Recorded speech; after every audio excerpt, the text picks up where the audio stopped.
RBI की MPC meeting होने वाली है। ये एमपीसी मीटिंग पर सबकी नज़र है।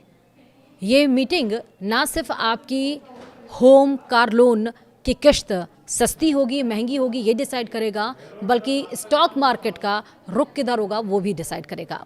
नमस्कार, आप देख रहे हैं न्यूज़ 18। मैं हूं आपके साथ श्रुति श्रीवास्तव। भारतीय रिजर्व बैंक यानी आरबीआई की मौद्रिक नीति समिति यानी एमपीसी की 3 दिवसीय बैठक 3 अगस्त से शुरू हो रही है, यानी कि सोमवार से। मीटिंग में लिए गए फैसलों का ऐलान 5 अगस्त को होगा।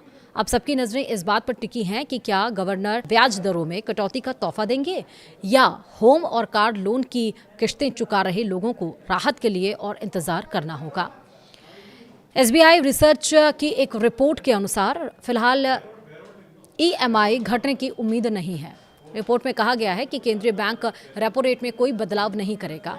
इसकी बड़ी वजह यह है कि अगले 2 तिमाहियों तक खुदरा महंगाई यानी कि सीपीआई इन्फ्लेशन जिसको हम कहते हैं 5% से ऊपर रहने के आसार हैं। ऐसे में महंगाई को बढ़ने से रोकने के लिए आरबीआई ब्याज दर को स्थिर ही रखेगा। फाइनेंशियल ईयर 2026 और 27 की पहली तिमाही में देश की आर्थिक वृद्धि 7% से अधिक रह सकती है। जुलाई के दरमियान 35 अरब डॉलर का कैपिटल इनफ्लो हुआ है और इससे 24 जुलाई तक भारत का विदेशी मुद्रा भंडार 12.5 अरब डॉलर बढ़ गया है।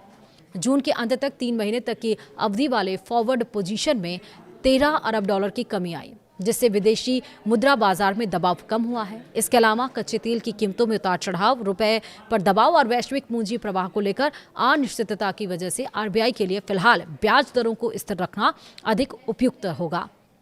रिपोर्ट में यह बताया गया है कि वैश्विक मुद्रा बाजार में अब भी असंतुलन बना हुआ है और मार्च के दरमियान इसका सबसे अधिक असर भारतीय रुपए पर पड़ा। हालांकि आरबीआई ने फॉरवर्ड बाजार में अपनी रणनीति के जरिए अल्पकालिक दबाव को कम करने का प्रयास किया है, जिससे निर्यातकों और आयातकों की हेजिंग गतिविधियों के कारण रुपए पर पड़ने वाले दबाव को नियंत्रित करने में मदद मिली है।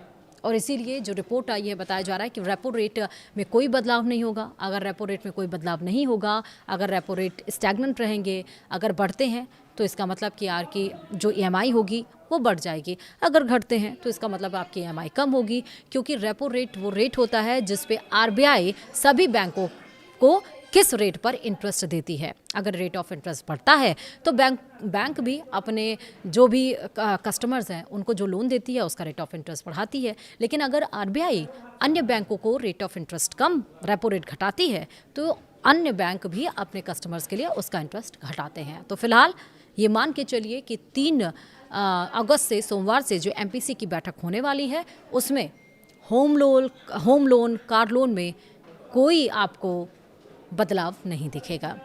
फिलहाल वीडियो में इतना ही। नमस्कार।